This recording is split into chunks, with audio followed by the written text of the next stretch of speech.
Good afternoon, Mr. Farnham. What's going on? Allow me to introduce myself.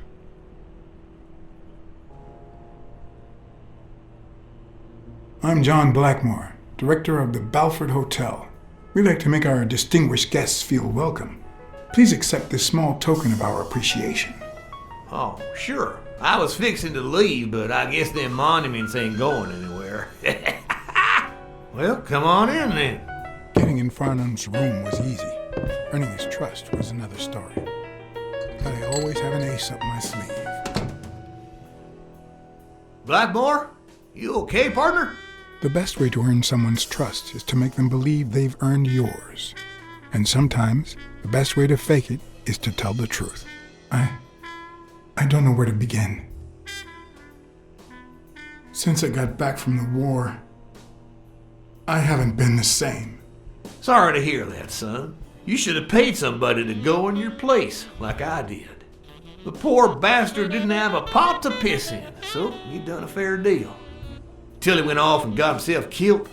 But you know what? At least he earned his place in heaven. The good Lord bless that man. And us while we're at it. Cheers! One of the tricks of this trade is to be wary of the biases we all have. They cloud our judgment and blur the person in front of us, painting them with the shades of our preconceived notions of who they should be. But every once in a while, you run into someone so locked in personality that they can only be regarded as a stereotype. Farnham was a disgrace, not only to himself, but to Texas and the entire human race. To think I had to impersonate him. I wish I was like you. You seem so content, so free of burdens. Stop right there, partner. You think this old dog don't have ticks? Let me tell you something about my first wife. Woo-wee! Once I had gained Farnham's trust,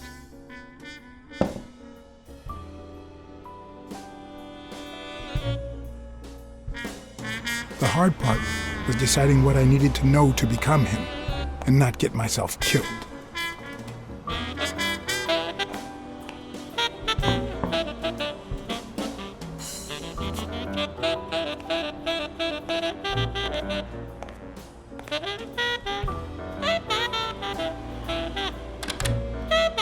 What can I do for you, sir? Farnham was one hell of a drinker. I had to get the information out of him before he drank himself unconscious. Otherwise, I'd have to find that information myself.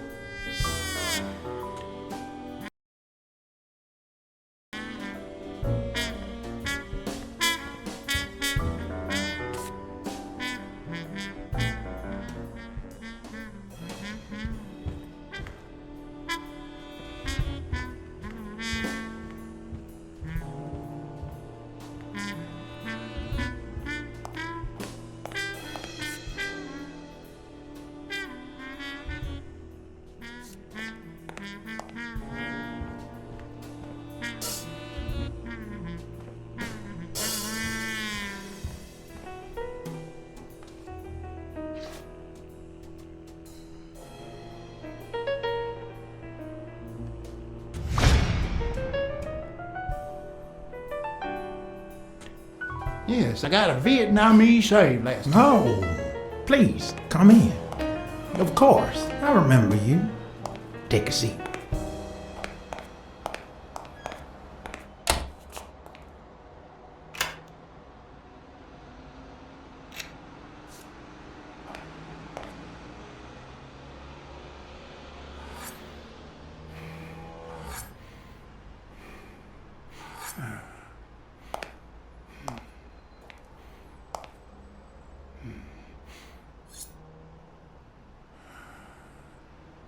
I'm sure you'll understand we can't be too careful. Our host has many enemies, and someone has to keep them at bay. Sure, I get it. I'm glad to hear that. Now, please answer my question. How much does it cost to get yourself a clean Vietnamese shave?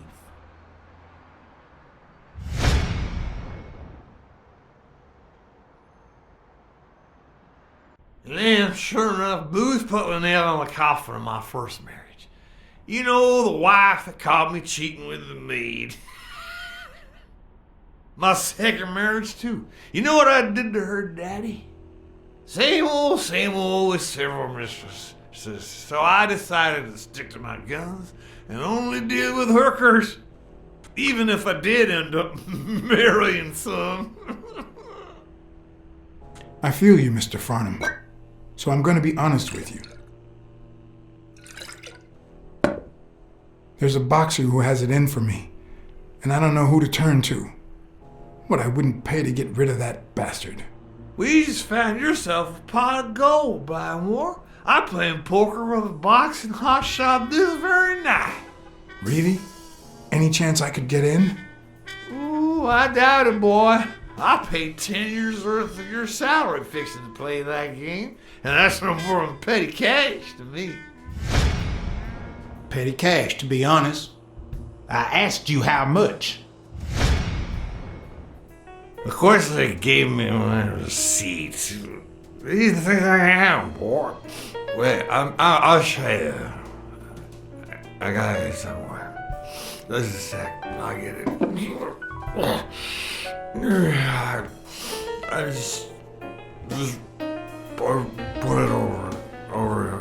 I think I'll be right back.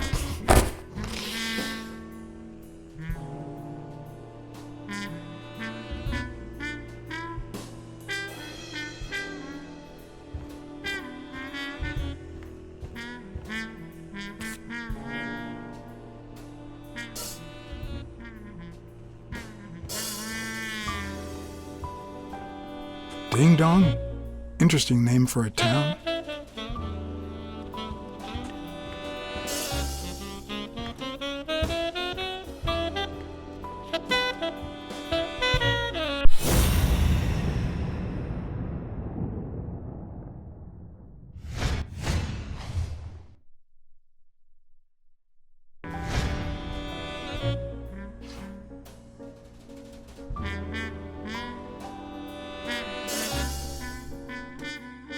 Why didn't you just say you had the receipt in your pocket?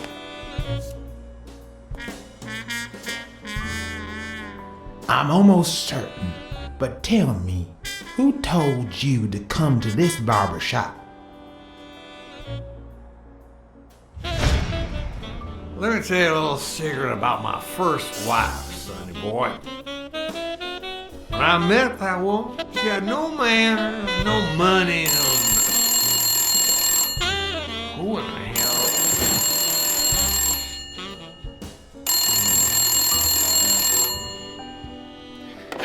Farnham.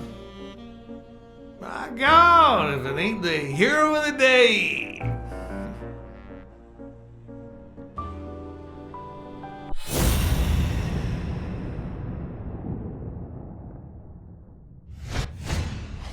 It's not going to be easy to sound Texan, but I'll give it my best shot.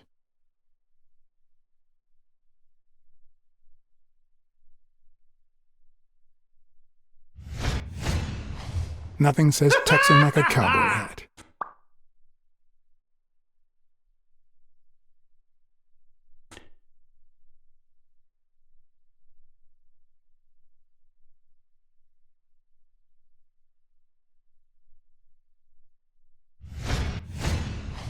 With this and that hat, I'll really look the part.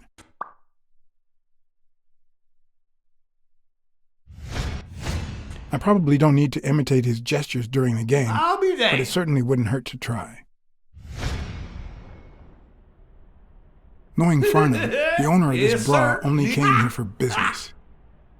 Sure enough, I'm fixing.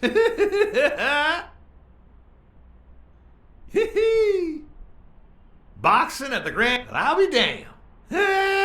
Nah, just a few bourbons, that's all.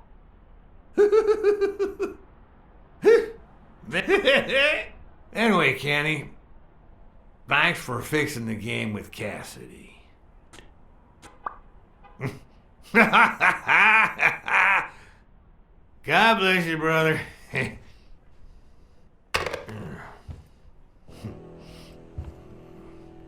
Craziest goddamn Texan in New York. My good old friend Kenny. Craziest goddamn Texan in New York. You know how many Kennys there are in New York? Kenny who? So besides when and where the game will be, the password, and the money Farnham dished out, what else do I need?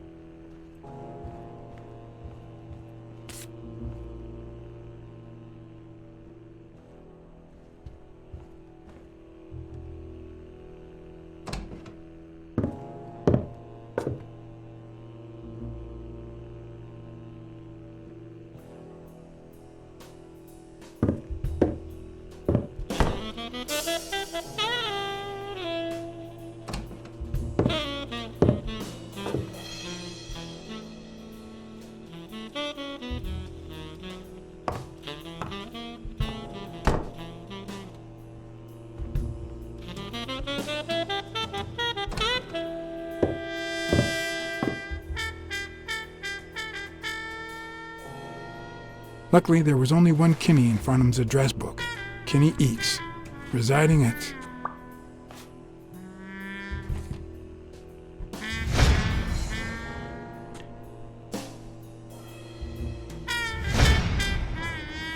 Cornell Plaza, Manhattan. Stunning penthouse. I'm not surprised. Mr. Eeks has excellent taste. Do you happen to know what he asked for the last time he was here?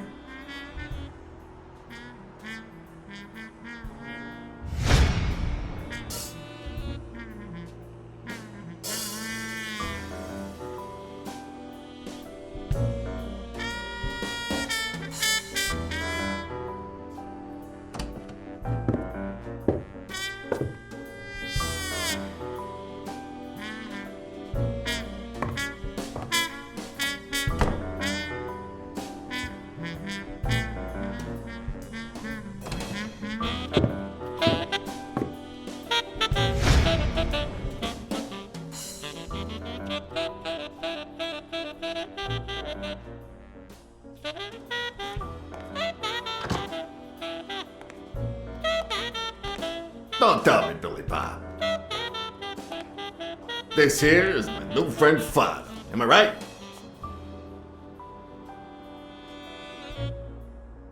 Sure enough, but your slasher friend sure could learn how to treat his customers. Hey, Billy Bob, come on. This guy is a good guy. He's one of us. My apologies, sir. Hey, come on. Let's get in there before they finish all the bourbon without us. I haven't frisked him yet, sir. I don't think that'll be necessary. Mr. Farnham here, he's an honest Texan. And I'm sure he'll hand over his weapon if we ask him to. Right?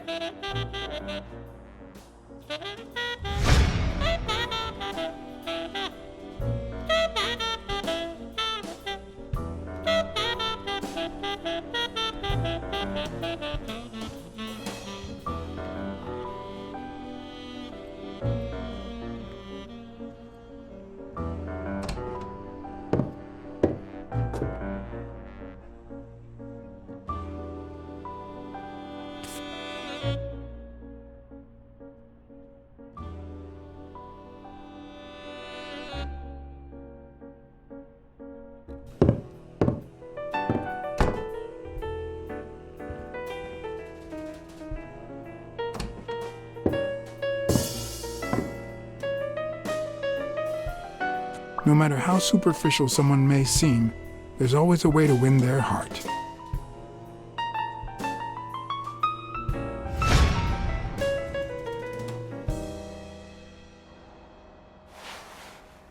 It'll be my pleasure.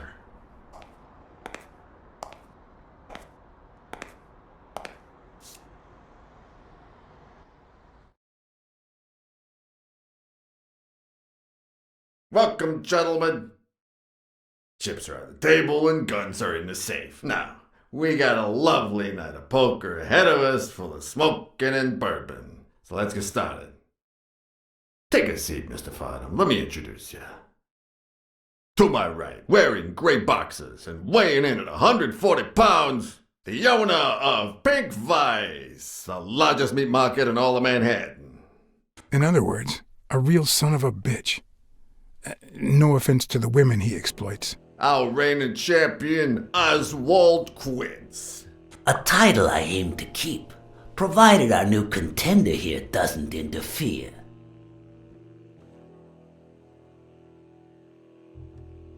Y'all are dealing with the worst player in Texas. You're just trying to make me overconfident, aren't you? The truth is that our friend Farnham owns the largest and, I dare say, most entertaining establishment in Texas. Really? So we're colleagues then? Yeah, you wish, Quince. He owns a casino. Damn. And it's not even in Austin or Dallas. It's actually in a little town called, what was it? Darn it. I looked it up the other day. Had a funny ring to it. I hate it when this happens. I thought they moved all Texan casinos to Vegas. Well, gambling is legal. You mean Ding Dong, Texas? Ding dong! That's it.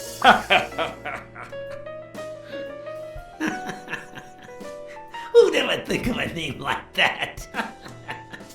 Well, casino or no casino, let's just hope he doesn't keep as many aces up his sleeve as the late Ventimiglia, huh? Amen. To my left, wearing brown boxers and weighing in at 396 pounds, Frank, show some respect, huh? the hospitality tycoon, Polly.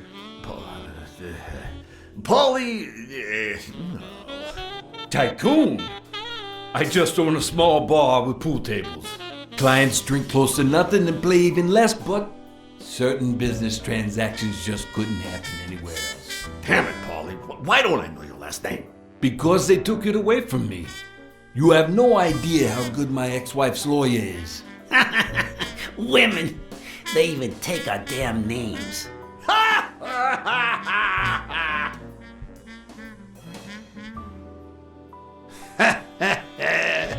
You're too much, Polly. When you're done sightseeing, why don't you drop by La Iguana for a game of pool, and I'll buy you a drink. But I have to warn you, my clientele isn't crazy about furry fellas such as yourself.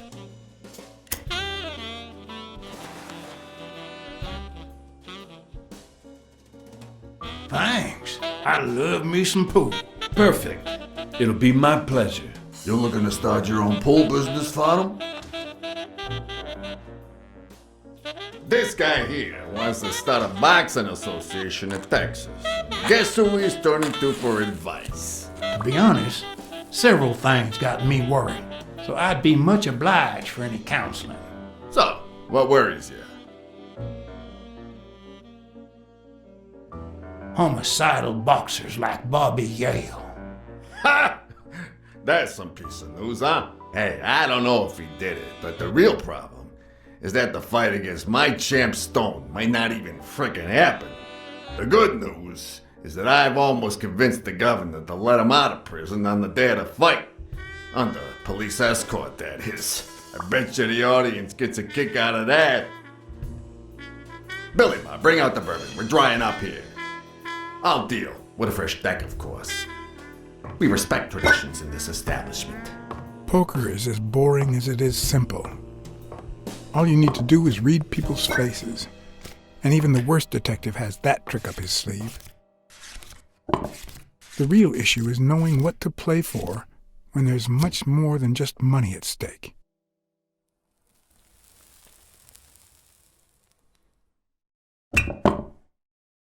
Damn it! What again? How many games have you won, Farnham? The worst player in Texas, huh? Hey, Quint, you better start unbuckling that championship belt. This ain't over yet.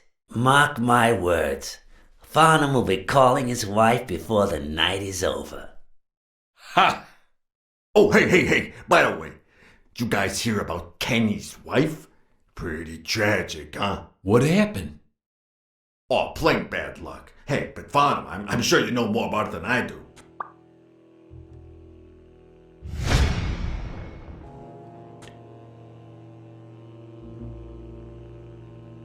Anyway, Kenny, thanks for fixing the game with Cassidy. God bless you, brother. The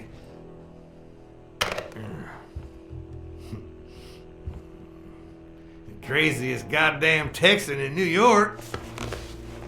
And the poor fella's already got enough on his hands now that his wife. Women just gotta have their vices. But she's in a rehab clinic now, hooked on tranquilizers and all that. That's it, tranquilize. Don't tell me women don't have their vices, too. Bring out the bourbon, Billy Bob. Come on.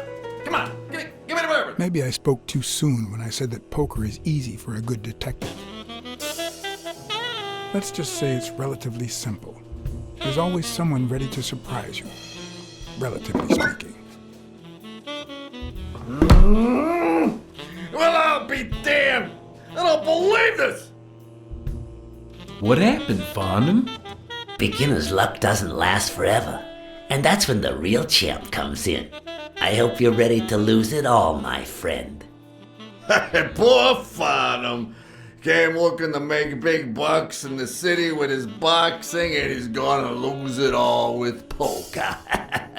I hope your counseling will make up for it. Yeah, so how can I be of help? Rebel coaches like Joe Dunn. Oh, I see you done your homework. That bastard wouldn't accept the most basic rules. For example, banning boxers from official competitions when the managers don't belong to my association. Hey, don't get me wrong, I'm sorry for his death. But if they ever find the murderer, I'd be glad to pay his lawyer fees. Having to compete with illegal gamblers like that O'Leary fella. Oh, one would almost think that you live in New York, my friend. That son of a bitch killed one of my men and left the poor bastard on my damn porch. But he's a goner now. Ever since the sport got put on TV, people want a fair game, honest boxers, and no shady business. You can't break the law anymore like before. Nowadays, they gotta bribe those big network executives to negotiate for broadcasting rights. Come on, let's steal another hand before Quince accuses us of trying to break his winning streak. Ain't gonna happen. Gentlemen, I suggest you never tell your sons about this game, unless you want to lose their respect. Wait, you mean our sons actually respect us? I hear you. There's no way to set boys straight these days. They don't even respond to a good old beating. I dare say Texan boys do respond to a good beating. Hey, careful, Quince. You're talking to a pro. So, Kenny told me you had quite a house full. How many kids you got in that house full of yours?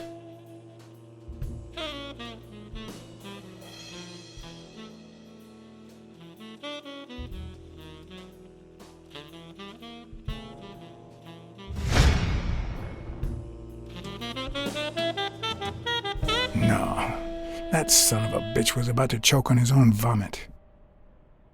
Sure, the sight of a millionaire choking on his own vomit had a certain poetic quality. Even so, I couldn't just stand there and watch him die. No, deserving or not, the man would live.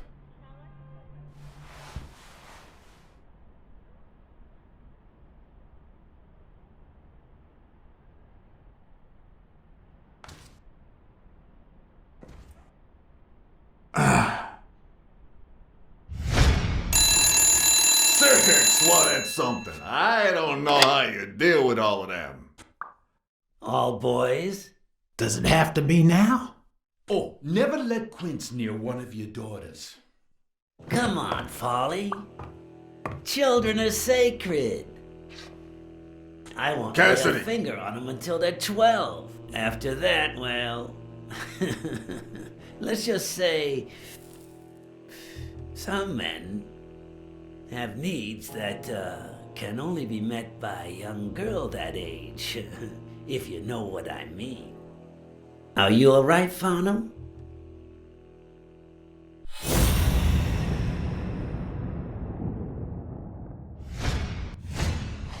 There goes your winning streak, you sick bastard.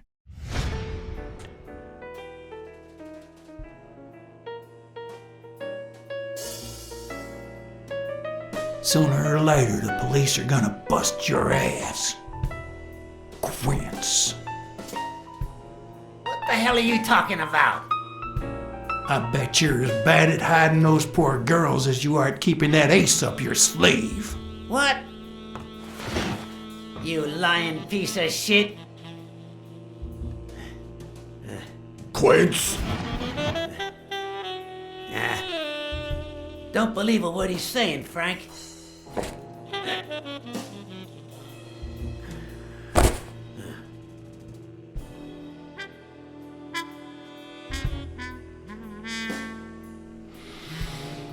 Don't you dare call me Frank. Billy Bob.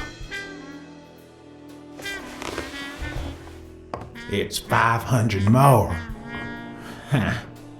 For washing up. It's a deal.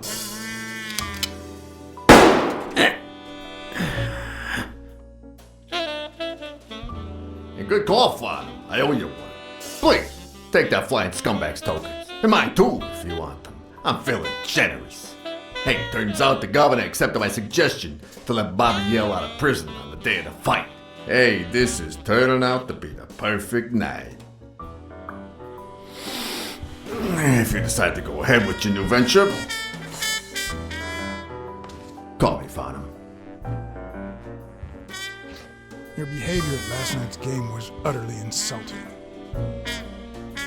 Never contact me again, or I'll put an end to your pathetic life. If our common acquaintance should ask you about your business endeavors, tell him that boxing is too violent for you. Signed, Frank Cassidy.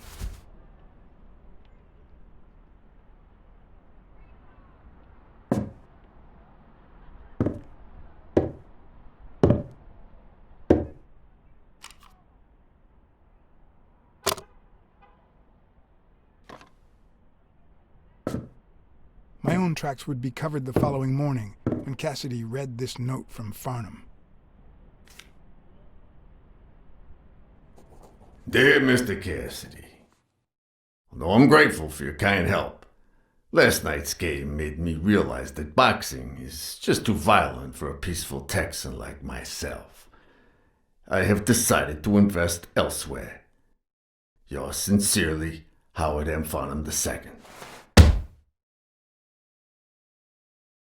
Damn Texans.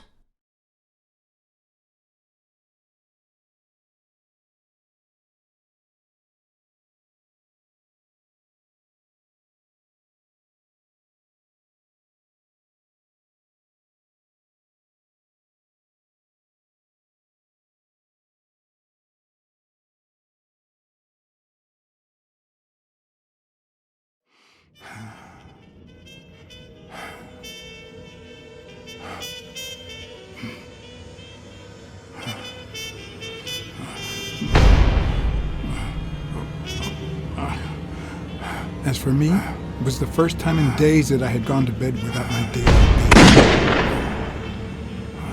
A real shame.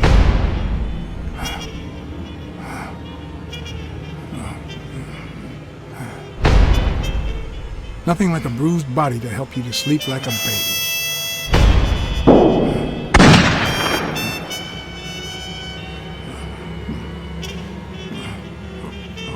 Maybe I should have given myself a beating.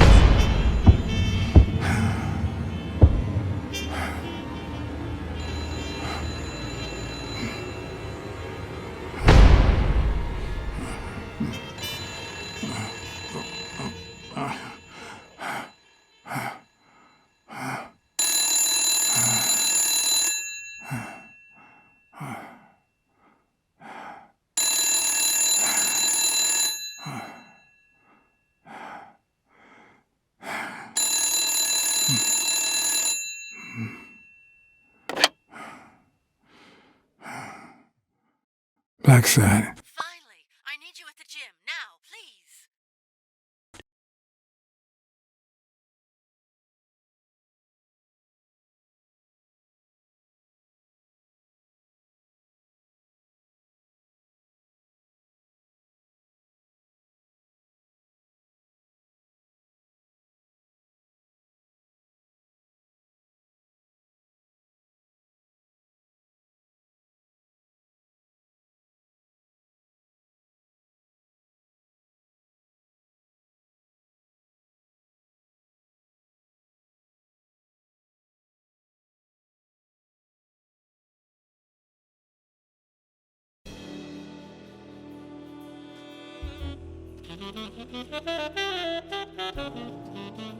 It was like this when I got here. When did you get here? I've been calling you for over an hour. Calm down. I'll take care of this. Had you already finished looking through these papers? I wish. Well, I guess you'll enjoy sorting all this again.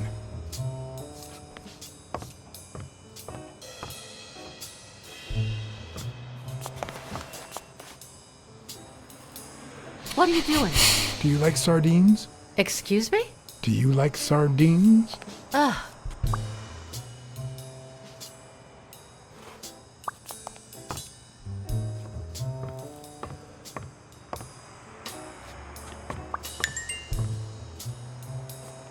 Not that I suspected otherwise, but it's obvious they weren't looking for money. Looks like the burglar isn't interested in bureaucracy. Did they take anything? No, although... When you went in the hospital room to get your purse, did you get the gun as well? Yes. Isn't it there? I put it back. I'd rather not go through that again. I see.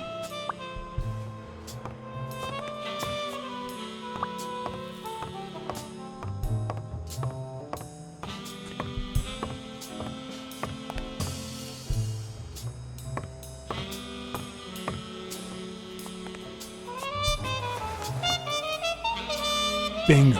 What is it? Nothing. Just a freshly signed contract.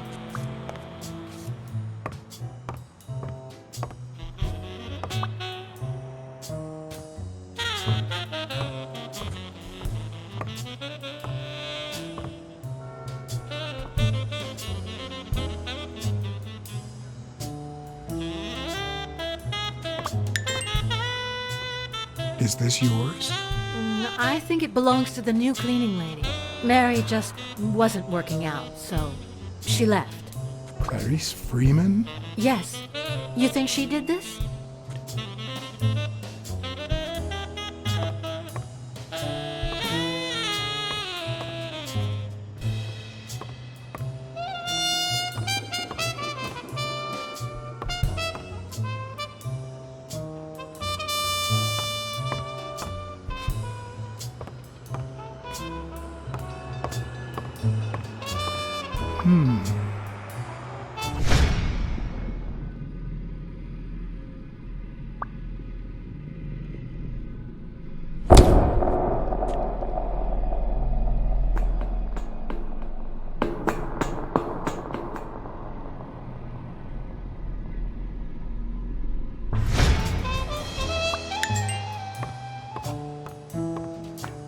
Wait here, please.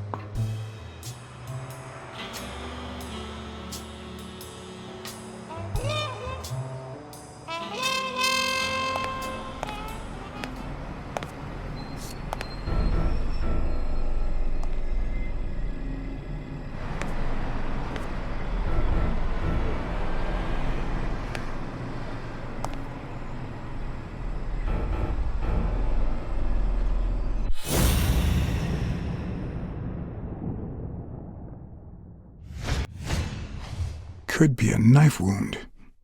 The murder was brutal.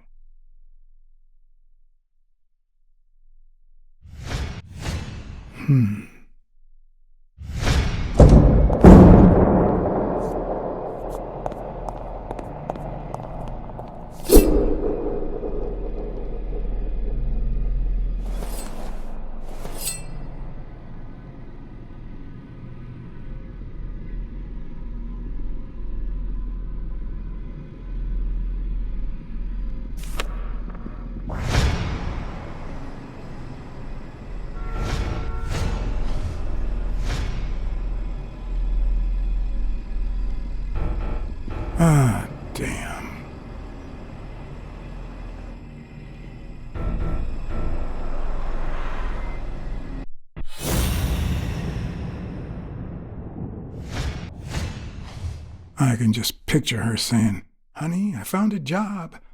We're finally gonna make ends meet."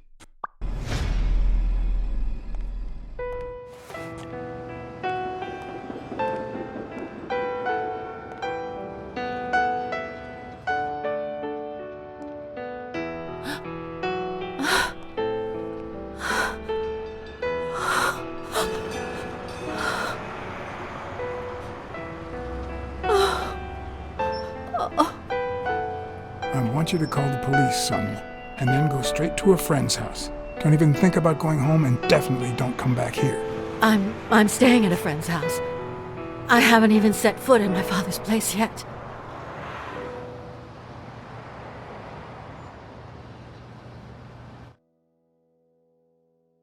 Good. Do you have the keys? If the murderer didn't find what he was looking for, that might be his next stop, if he hasn't been there yet.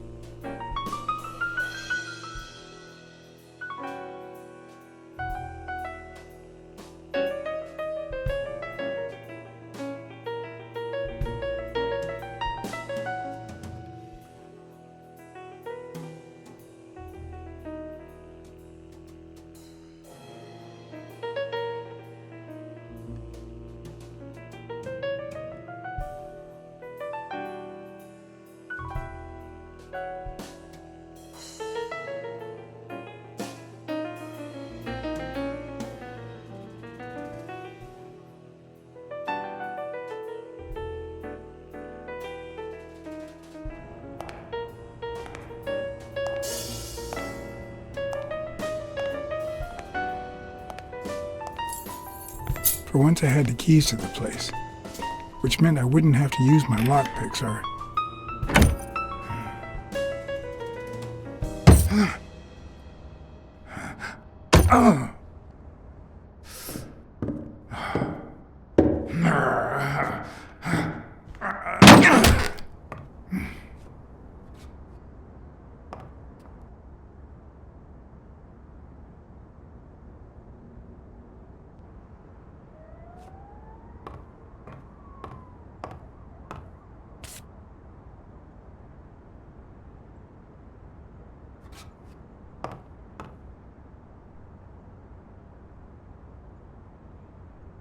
Art? I'll never understand how violence constitutes a valued form of entertainment.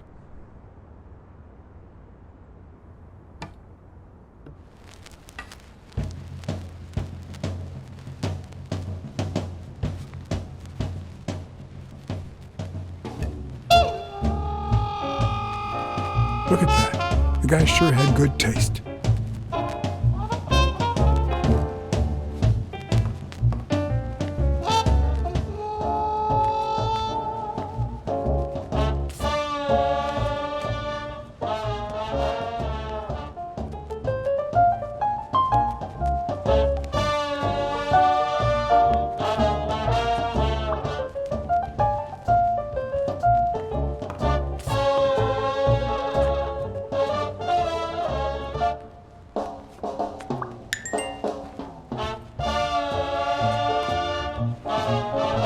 It's hard to believe that a pair of boxing fists could play something like this, although I'm sure he had the lungs for it.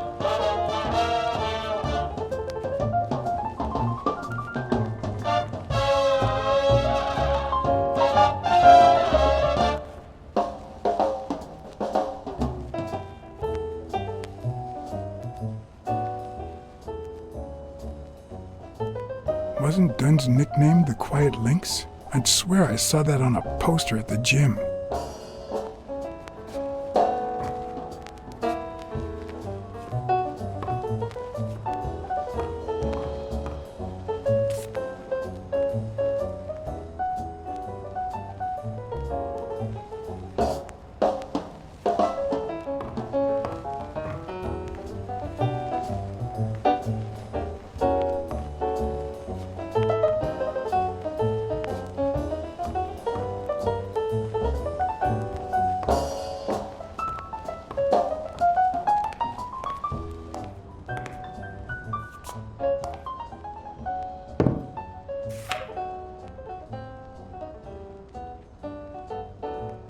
Of course.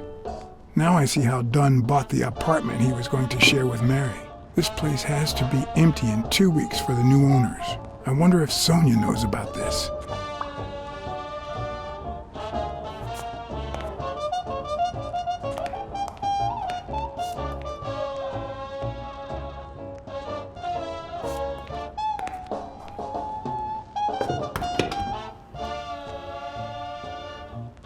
Ready-made meals on airplane trays in front of the TV. Who would have thought we'd end up eating like this? Dunn died 4 days ago, and that lettuce still looks okay.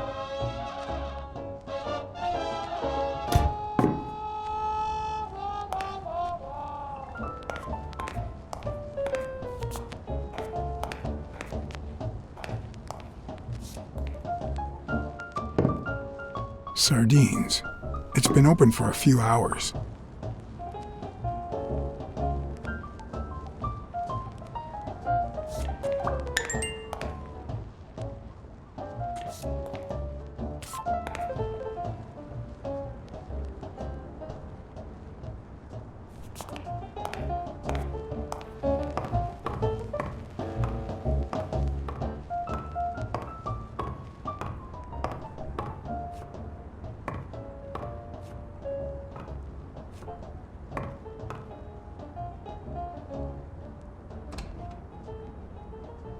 Another empty closet.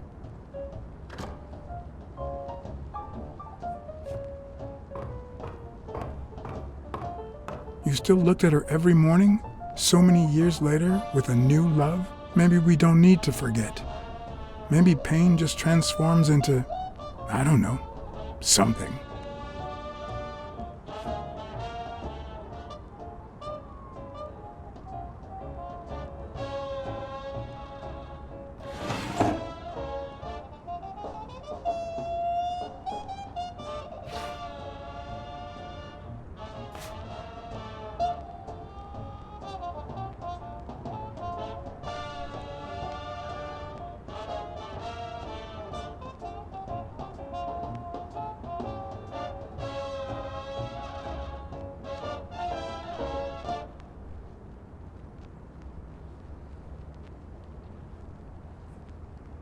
This is too private.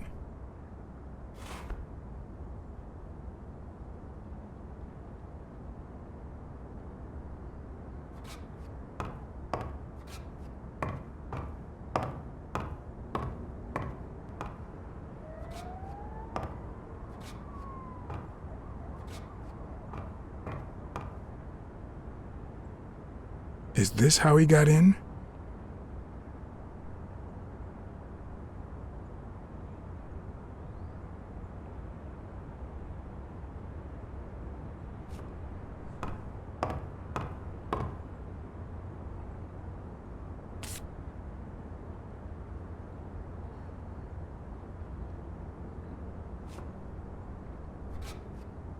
Elaine. I think that was Dunn's wife's name, according to Jake.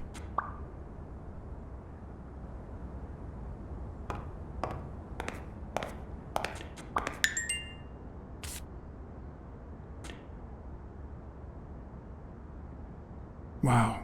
Could Dunn really afford such luxuries? Or did he only want to impress Mary?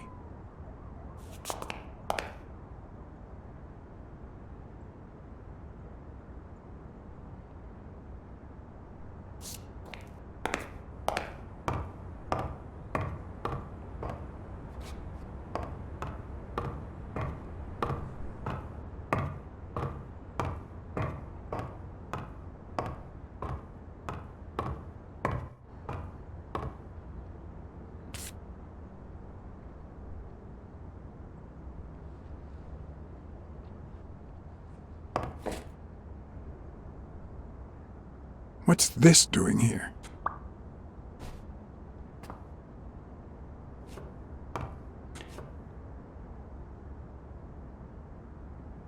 One of the very few teen idols who only got better with age.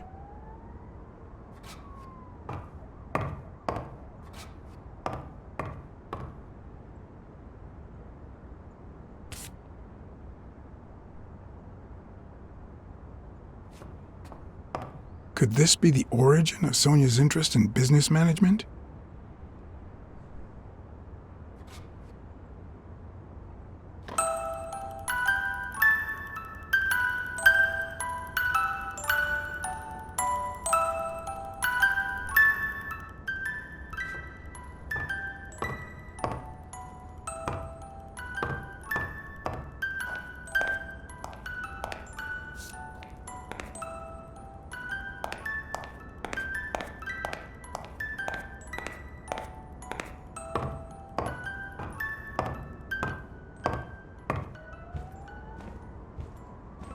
It looks like Dunn had already begun to move his things.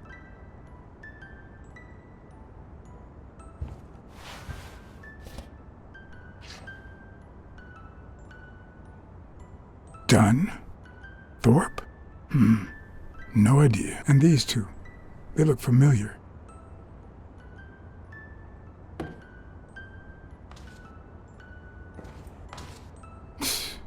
No matter how hard I look, I'm not getting anywhere. What the hell was the burglar looking for? And most importantly, did he find it?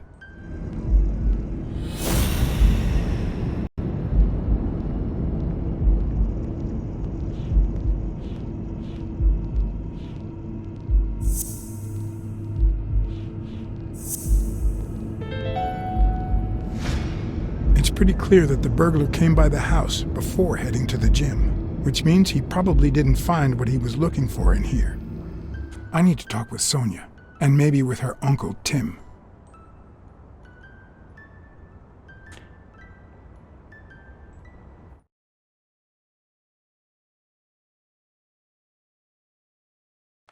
It brings back, I don't know. Good memories? An optimist, are we? It's like remembering the last day of summer. Scenes full of joy, picturesque landscapes, and yet the light is faint and the air is still, the calm before the storm. I know that feeling. I figured that much. I can see it in your eyes. We met in the Army. We were all professional athletes. They called us the Olympic Five. Who's the guy on the right? Angus Mitchell, our combat medic, and a doctor with the New York Warriors. It was Spanow who got him assigned to our platoon. Hey, isn't that Craig Spanow? The guy on the Morley's billboards? Yes, indeed. Our captain. He was the oldest, after all, and star of the New York Warriors. He was an orphan, you know. But he loved the sport so much that he said baseball was his family. He was the one who had Mitchell assigned to our platoon. Was Dunn already boxing? Yes, he was. I had already seen him fight before I even met him. He was as humble in the ring as he was in life. He'd always let his rivals take the initiative. I remember how he barely dodged the blows. If you didn't look at his feet, it seemed like he wasn't even moving. And the footwork, pure dancing. You could almost hear the music. The song would play until his opponent was exhausted. Then came the drum roll, followed by Dunn's victory by KO. Who's the guy on the left? Ah, Viktor Sukovsky, the athlete.